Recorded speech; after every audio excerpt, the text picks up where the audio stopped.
Welcome to the library. My name is Mina, and I am one of the programming librarians here. And we're really happy to have Maureen Boyle here talking about Shallow Graves, A Hunt for the New Bedford Highway Serial Killer.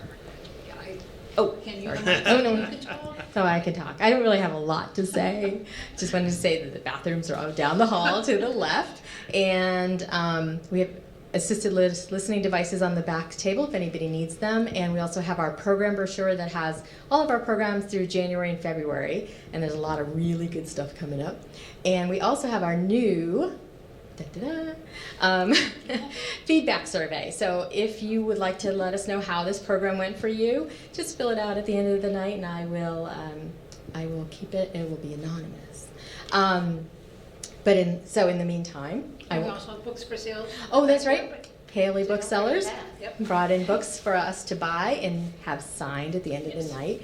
So you're welcome to do that. You can And buy lots of them too. yeah, buy 7 each. And I do want to thank our foundation, who is the organization in the library that sponsors programs like this. So without further ado, I'm going to give it over to Maureen, who will tell you all about her and her book. Oh, thank you very much. And thank you very much for having me, and thanks for coming out in the cold and the dark, and yes, it's cold. Yes, it is. I've got gloves in my purse, and I'm wondering whether I should put them on, even though it's nice and warm in here. Again, my name's Maureen Boyle. This is my first book, Shallow Graves, The Hunt for the New Bedford Highway Serial Killer. It's a real mouthful. I started writing, I like to say that this book took me 30 years to write, although it didn't. I was a newspaper reporter in New Bedford. New Bedford is a city along the waterfront down in the southern part of Massachusetts. It's a historic port. It's a really neat city. Has anyone here been to New Bedford? Oh, yes, yes. Yes. Yeah, right by Rhode Island. Yeah, right. It's a wonder. Have you been down there recently? You have to go back down there. And they redid the downtown. There's great restaurants, and it's a lot cheaper than the Boston area. It really is. It's a wonderful little city. I love it. I think it's the best kept secret in the state, because you can get waterfront property at a little bit lesser rate. It's nice. I was a newspaper reporter again at the Standard Times.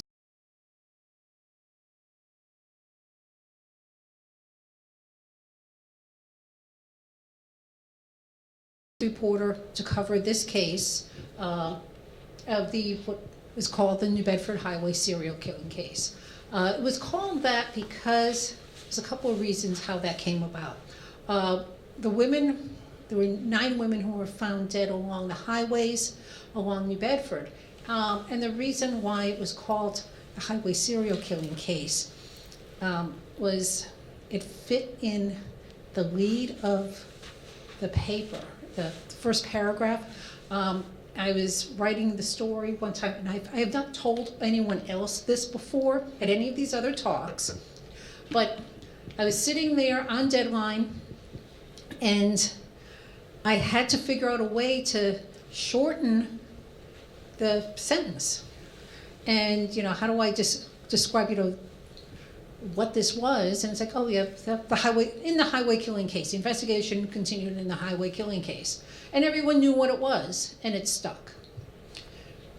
Even, 30 plus years later. The way this case started, it started off very, very slowly. Between roughly March of 1988 and September of 1988, there were at least 11 women known to have gone missing. And I believe they all went missing from the greater New Bedford area, New Bedford specifically. But no one really took notice that they were gone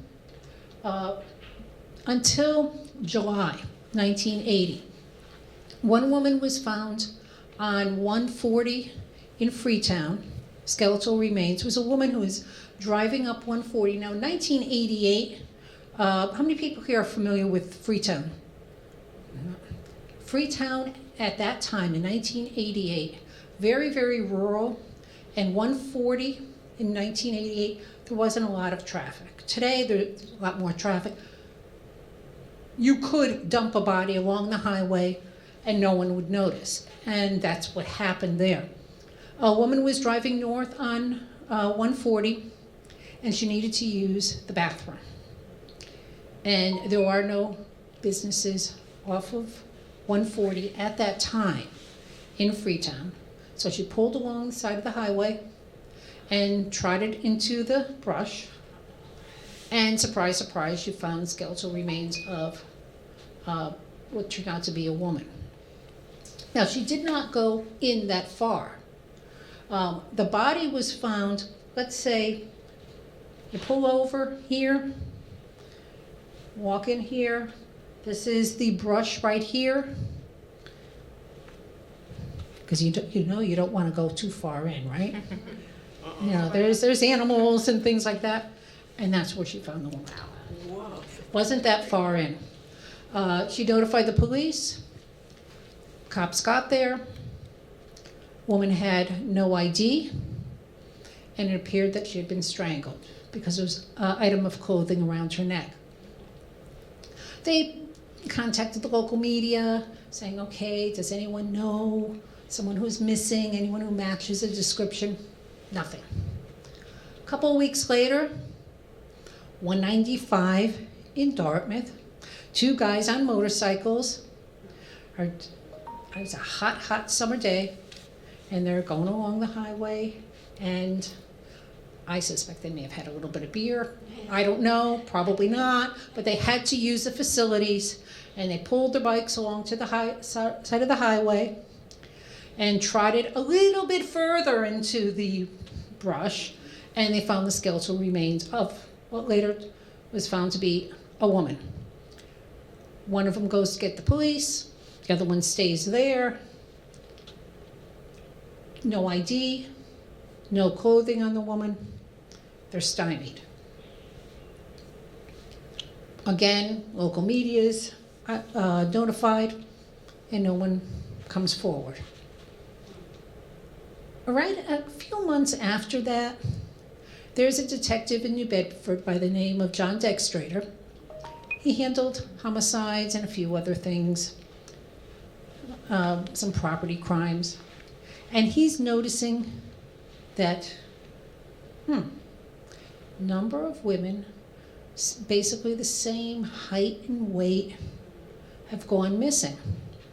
He kind of stumbles upon this because he's investigating the disappearance of a woman in her 30s who went missing.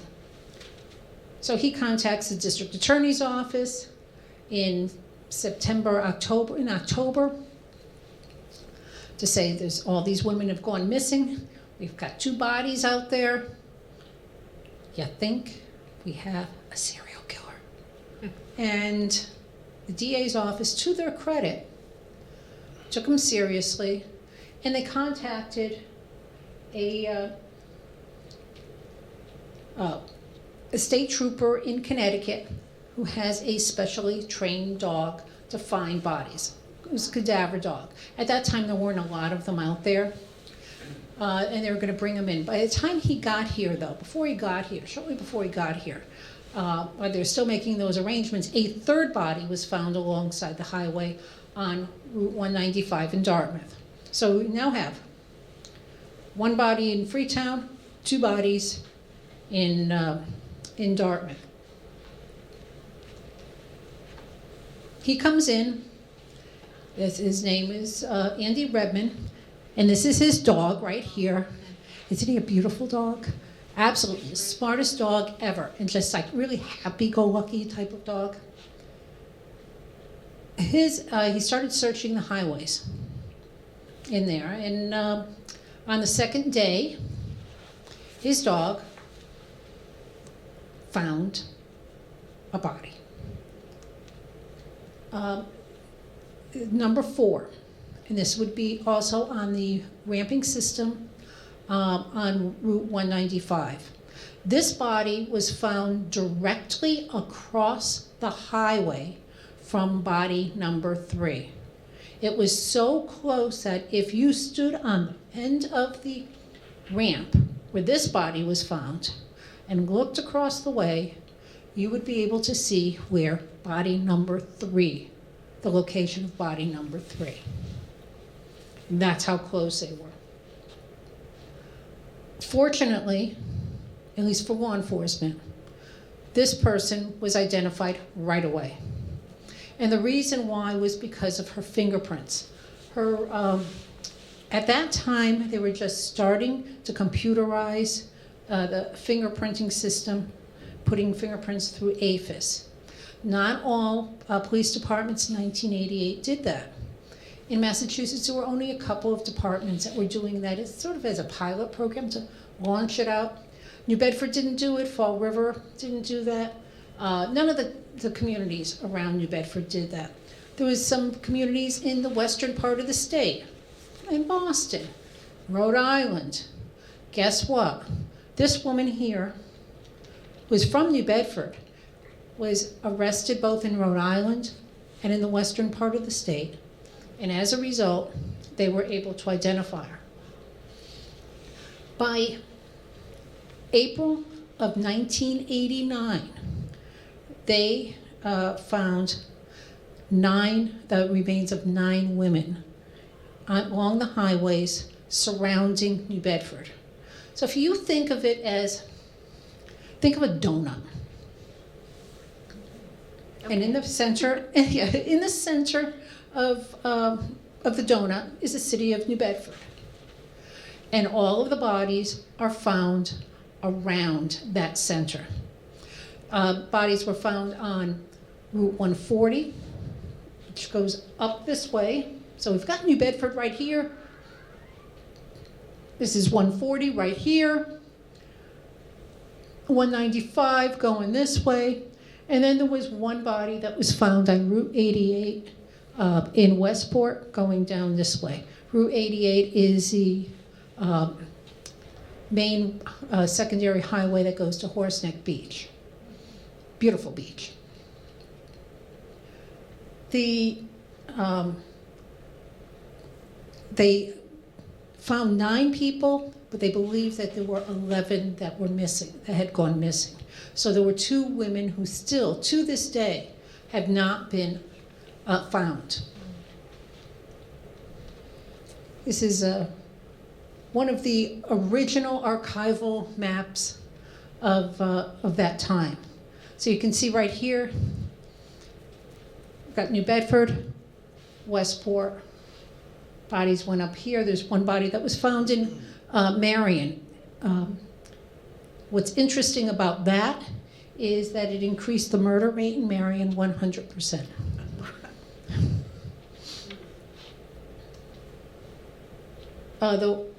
The women all had some similarities. They're all short, all tiny. All but one were white. Most of them had children, but their ages ranged from 19 and into their 30s. All of them were addicted to drugs. Some of them did have a record of prostitution arrests, but not all of them. Really, the thing that linked all of the women was heroin addiction. Now, in 1988, today, everyone talks about heroin addiction, right?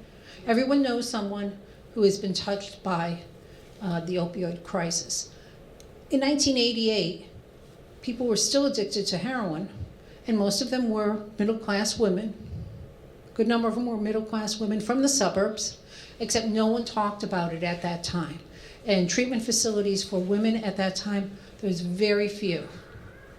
There were more treatment facilities available for men than for women. The women's parents, obviously, they were very embarrassed by it. People didn't talk about it. People would say things like, oh yeah, you know, so-and-so's kid is on drugs without being specific.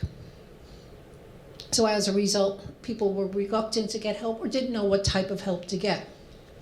The investigation, now this was an investigation that lasted roughly from November of 1988 up until 1990.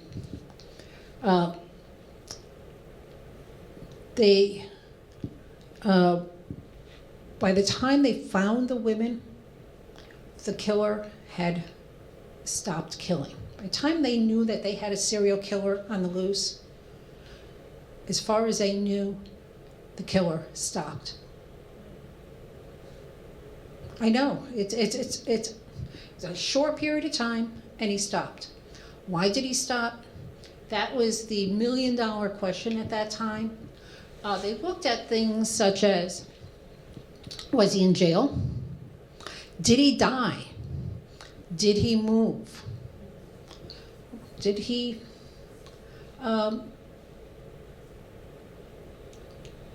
just stop?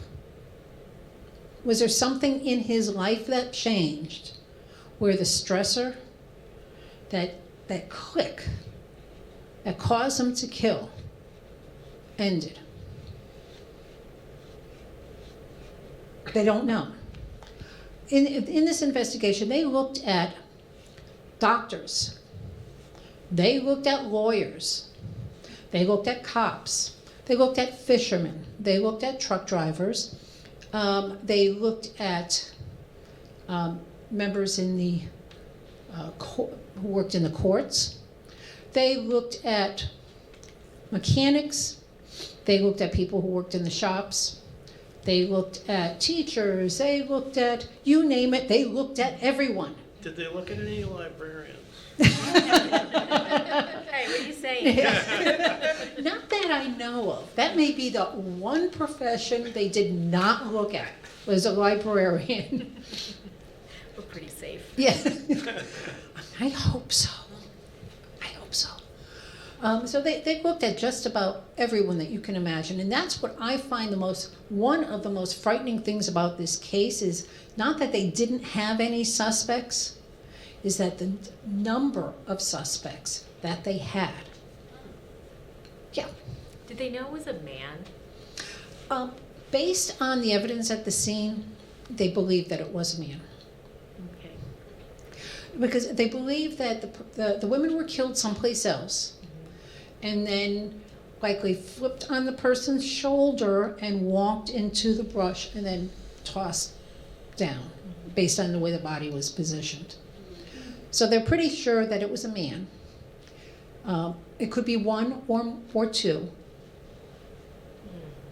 But they always did believe that it was likely someone who was local. The New Bedford area is not a really big area, and there aren't long distance truckers coming through, even though there's highways that come through there, so there isn't a lot of truck traffic in that way. But that's what I always found very, very frightening right from the start, is just how many suspects there were and how many people that are capable of killing that many women. Could you speak to the previous slide? This one right here, what this is? The previous one, and just sort of... What this is right here? The left side of the frame doesn't really speak to anything. What's That's it- right at the highway. Yeah, this is right at the Cars. highway. What this is a cruiser right here. And so this would be, the breakdown lane would be right here. This is the grassy area.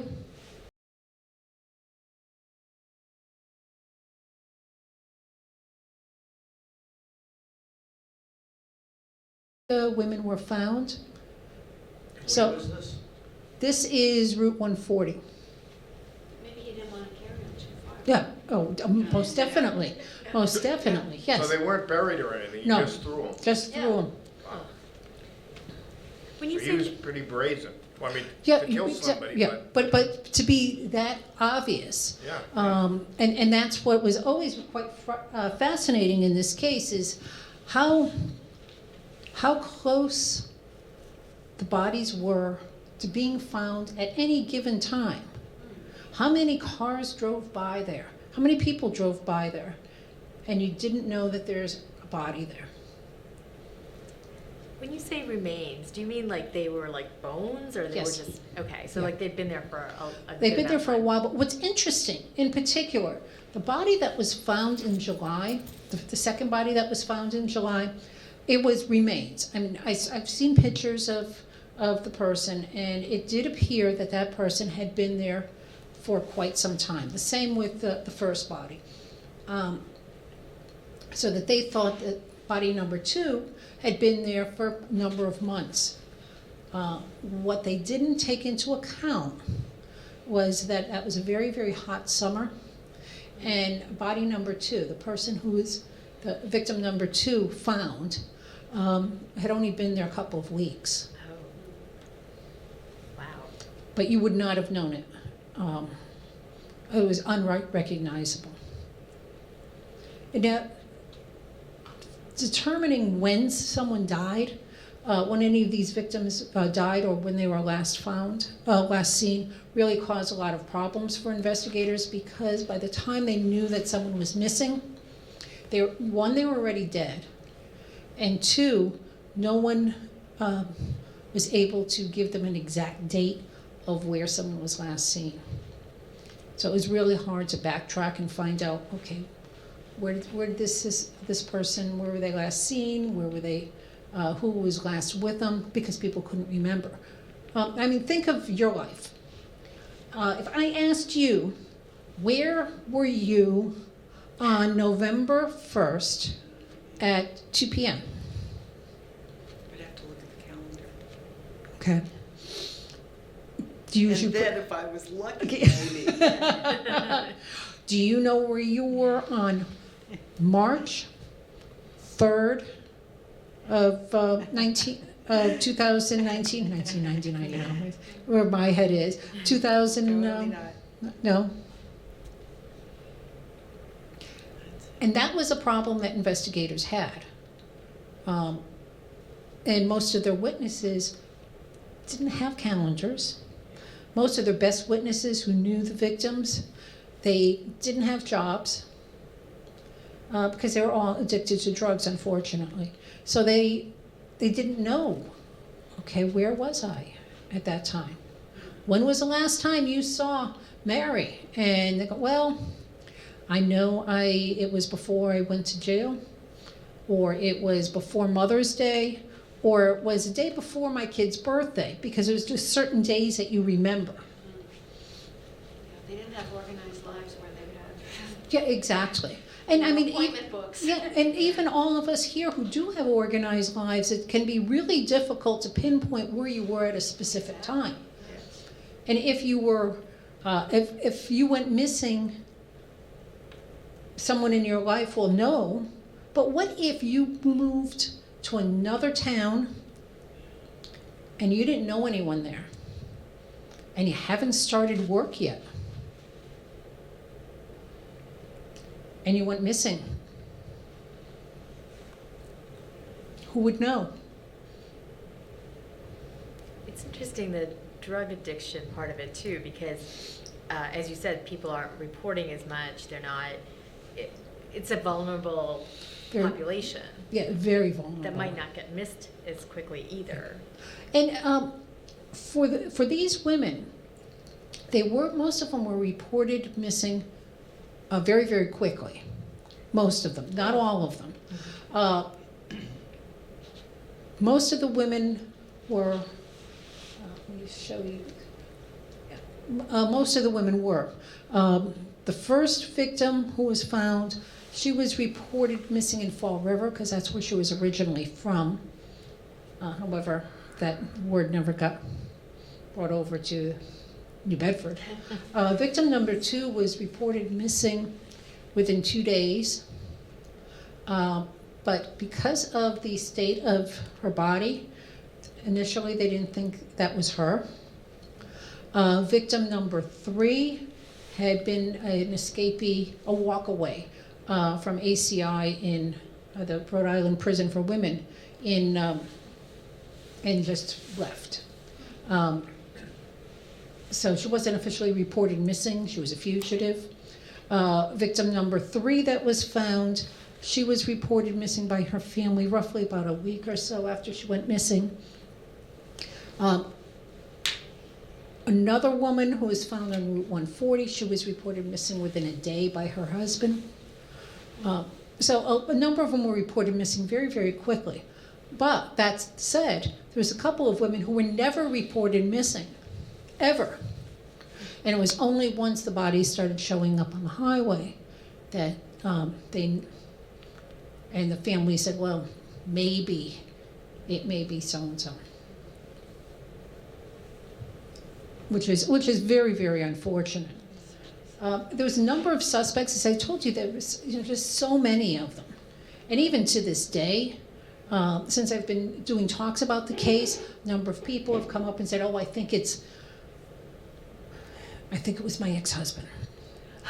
1988 and 1989 was the worst time ever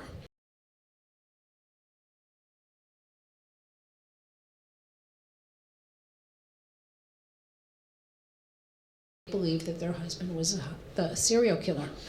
There was a number of those cases. So. Did you say 2,000 or?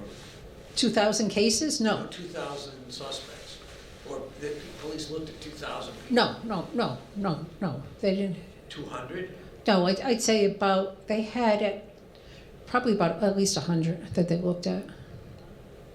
At different times, sometimes it was they get a name, looked at it, and rule them out right away. But they had at one point a solid 12 people that they looked at very closely.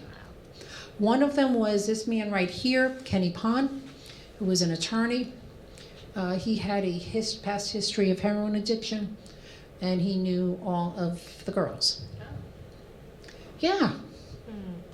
So he became a really prime suspect. And he was not the nicest person in the world. He was just one of those, there's some people who are just arrogant and nasty. And cops don't like arrogant and nasty people. And so he did not do his own case any much good in terms of how he approached law enforcement. So he knew them through drug use? Yes. But also New Bedford's a fairly small city, so everyone knows everyone. And and those who are using drugs, they know each other. Yeah. Just like librarians know librarians, and nurses know nurses, and teachers know teachers, and people in the book industry know other people in the book industry, and people in television know other people in television. It's the same in the drug trade. But you said one of the women, at least, was from Fall River, so not local. Well, The super yeah. local. She was living in New Bedford at the time, though, with her boyfriend. So, but she was reported missing in Fall River because that's where she was originally from, I see. and her mom reported her missing. Another suspect was a young man named Tony DeGrazia. He had God bless you. He had a number of previous arrests for attacking women. And he was acquitted on those charges. So he also wound up getting arrested on a string of attacks on prostitutes in New Bedford as part of this investigation. The victims, Dawn Mendes, she's the only individual of color. She had one child. Nancy Paiva, she was the second person that was found. Dawn was the first to be identified. Nancy was the second to be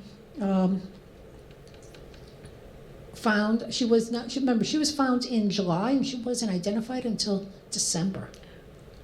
Most of the women were identified in December. Deborah Greenlaw DeMello. She had 3 children. Nancy, by the way, had 2. Rochelle Clifford Dopierala, she was from Falmouth. She was living in New Bedford at the time with the attorney who came under suspicion. She had 2 children. Debra Medeiros was the first woman who was found. She was from Fall River. Robbin Rhodes was from New Bedford. She had 1 son. Debroh McConnell was from Newport, Rhode Island. She was believed to have been staying in New Bedford. She was never reported missing. She was one of those individuals that once the bodies were found, her father called the state police wondering if his daughter could have been one of the victims. She had one daughter. Mary Rose Santos was reported within a day of going missing. She had 2 sons. Sandra Botelho was reported missing within a few days after she left her house. She had 2 sons. Marilyn Cardoza Roberts is in her 30s. Her father was a retired New Bedford police officer. She went missing believed to be in April of 1988. Her body has not been found ever.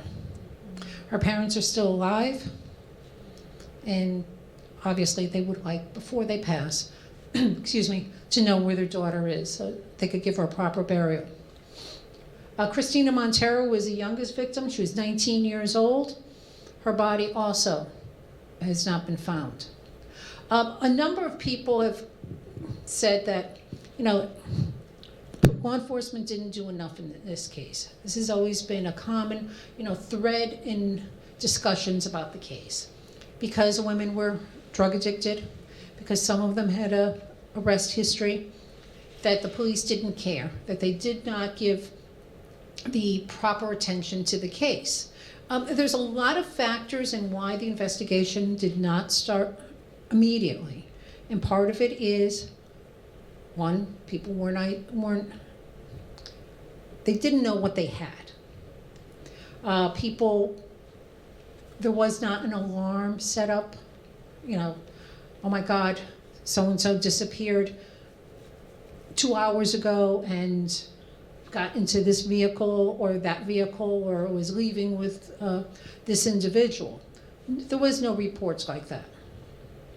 There was not an initial alarm sent out for the women in most of the cases, in some of the cases. Also, unfortunately, individuals who are addicted to drugs, sometimes they do disappear for, a week at a time. And at that time, people were not quite as educated about drug addiction and were not as aware of some of the problems that the women on the street were facing. Other people have said that if these women had been the children of cops, that law enforcement would have paid more attention. How many people here think that's the case? If these were all kids of cops or related to cops, well, of course, Marilyn's dad was a retired New Bedford cop, and Christina Monteiro's mother was engaged to a Dartmouth police officer. And those in law enforcement, no other people in law enforcement, and they knew Marilyn's dad in New Bedford, and everyone knew Christina's soon-to-be stepfather. So believe me, those that were in law enforcement definitely did want to know who the killer was. And because of the nature of the city of New Bedford, where there's a lot of very large families, a lot of extended families, and it's a type of community where everyone knows everyone.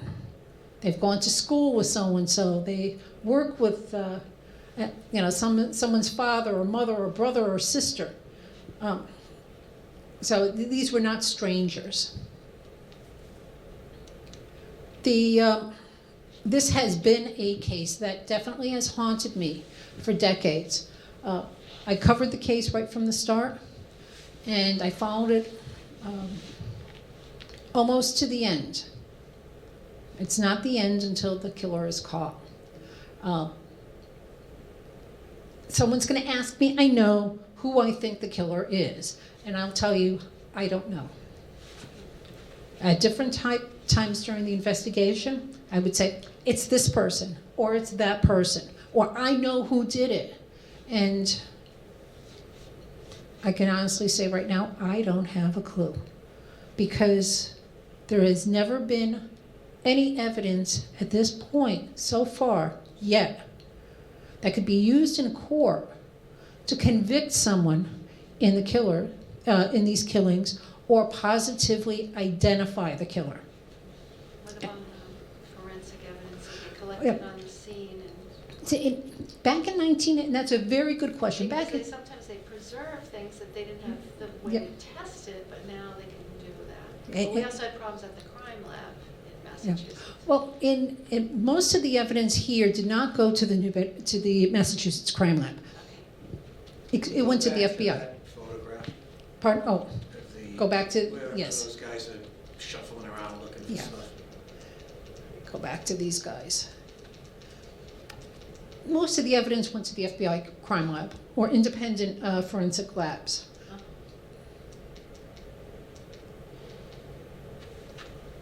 Because the bodies were decomposed. Decomposed. See, it's not like you had fibers or things. Yeah, there. but there may be fibers that were sent. Because it's still an open case, it won't say exactly what was found, but there was some evidence at the scenes. But it's not clear if there was enough DNA on any of it, because unfortunately the bodies had been out there for quite some time. Back in 1988, they did not have touch DNA.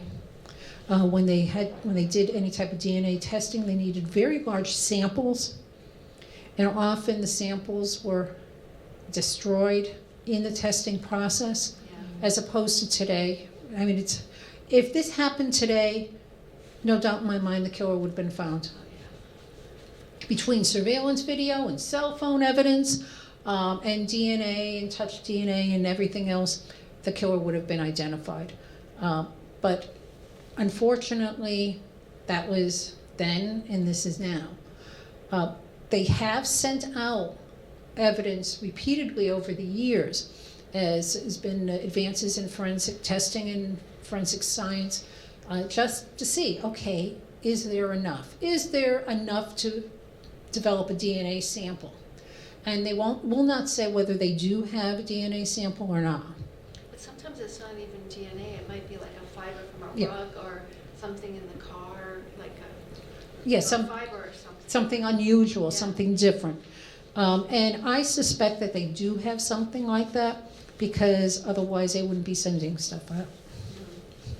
So, Can you speak to what's going on there? I mean, this guy's in his loafers or something. no, those aren't gophers, those are boots. What's going Those are on? boots. Wearing a sport coat. Yeah, this person, this person right here, this is Trooper Kenny Martin, and that is Kevin Butler, another state trooper. What they're doing is, Kevin Butler's holding the lamp.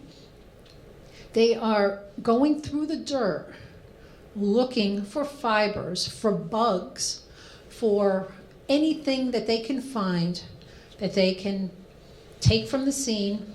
And if they don't know what it is, they take it anyhow. Just in case it becomes evidence. So a lot of it was just digging through the dirt, looking at whatever else might be there, looking at birds' nests. Because birds take things from a scene and bring it into the nest. So they did that too. Did they do FBI profiling on it? Yes. Well, they did consult the FBI, Johns or whatever. yeah, to see, and that provided them some help in interviewing suspects. Can you tell us more about the suspects or how many suspects there were? They had at least at a minimum of a dozen, probably closer to 20. Do they think that this guy may have died or moved? Because it doesn't seem like it's something you outgrow. Yeah.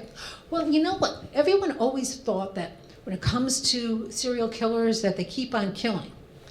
And that thinking has changed a little bit. Oh, really? That may go in waves. That's people a lot smarter than I are currently studying that, of why do some killers stop for a while and then start up again. And they've had a couple of serial killers who have done that. And is there some trigger in their life that makes them start or stop? So there's that possibility that he has just stopped and could start up again. It must have been awful down there in that in that time period. Oh, it was really kind of scary. I'm sure, Yeah, it was very, very scary, and a lot of the women who were addicted to drugs, they were very cooperative with the police, but they were all scared. oh, I bet. Everyone was scared. Who remembers the Boston Strangler? I remember my mom would take her like stockings and tie them up in Nuts. knots because she didn't want the Boston Strangler to come in the house and strangle her. Wow. A lot of women were, even if they didn't fit, a possible profile of a victim, were afraid to drive down the highways, Yeah, especially at night, because people didn't have cell phones, and most people didn't have cell phones. So it was scary. I don't remember it being scary because I was working all the time on covering the story, but it was a very dark time. I mean, I watch a lot of TV. It just seems like this. You and me killer- both. Well, my husband does, and I just happen to catch a lot of it. But it seems to me like this killer is really arrogant or stupid, like just like dumping them like right by the side of the road. He got away with 11 before, well, it got away with quite a few before people saw them. But it was totally luck. Well, he did get away with 11 before, because even though bodies were found in 89, they were all killed in 88. Right, So- exactly. So it just seems very arrogant to me that they would just be like, oh, I'm just going to drop them there, and hopefully nobody will see them. And nobody did. but he knew the area, because he knew. Yes, he knew the that area. This is not a big traveled section, and Exactly. No, I but mean, like, don't you, like, when there's a dead deer on the side of the road, like, your eye just goes to it? but there's not a lot of there wasn't a lot of traffic on the highways, That's true. and where some of the bodies were found on entrance ramps, it was a quiet, different time. There wasn't a lot of traffic there, and they were the type of entrance and exit ramp. It was a system where you'd have trees in the middle, so it's kind of dark, and you wouldn't see someone dumping a body. Okay, so And- maybe not so arrogant. That's what that's my theory on that. And the body that was found on Route 88 in Westport, my theory, and I could be completely wrong, is that someone may have spooked the killer and he missed the exit ramp and went further up, got off, and he was on Route 88. It may have just been one of those weird little... Were the rest of them on ramps? 2 were on Is that why? ramps, I see. and then everything else was on off of the highway where there were no guardrails. I'm curious how you cover a story like this. Like, did you interview the families, the cops? Like, did you write every week, every day? Every day. Every day. At one point, I was writing every day 2 to 4 stories a day Wow. on the case. And did you talk to families and I talked to police? families, I talked to police, I Wow. talked to girls that were on the street, heroin addicts, people that knew some of the suspects, you name it. And I would, I was out quite a bit, especially at night, because a lot of the girls were out at night. Did you ever get to talk to the suspects that you had in those 2 men? I did talk to Kenny Pond. I did talk to Kenny Pond. That was, Was it the lawyer? yeah, he was the lawyer. The Tony DeGrazia, I did not. I did speak with his attorneys, but not Tony. Those are good questions to set up my question, which is how much baggage do you feel as sort of the chief writer of the story and from the newspaper, how much baggage do you feel you carry You never with forget it. this? You never forget it. How much baggage, you don't forget it. It lives with you every day to different degrees. I don't want to be really maudlin about it because, it is the victims' families who really live with it every day. It's my obligation to make sure people don't forget about the case and don't forget about the victims until the killer is found. But, you do live with it, and you can be haunted by it, but not any more than the families. Those are the other victims in the case. So was he really never found, or is the answer in your book? You have to buy the book and read the book to find that out. You can figure that out. I'm gonna check it out of the library. We do have 2 copies. And they're all checked out, so you're gonna have to buy it. I'll wait for the movie. Any other questions? Oh, That was great. Oh, That was great. good.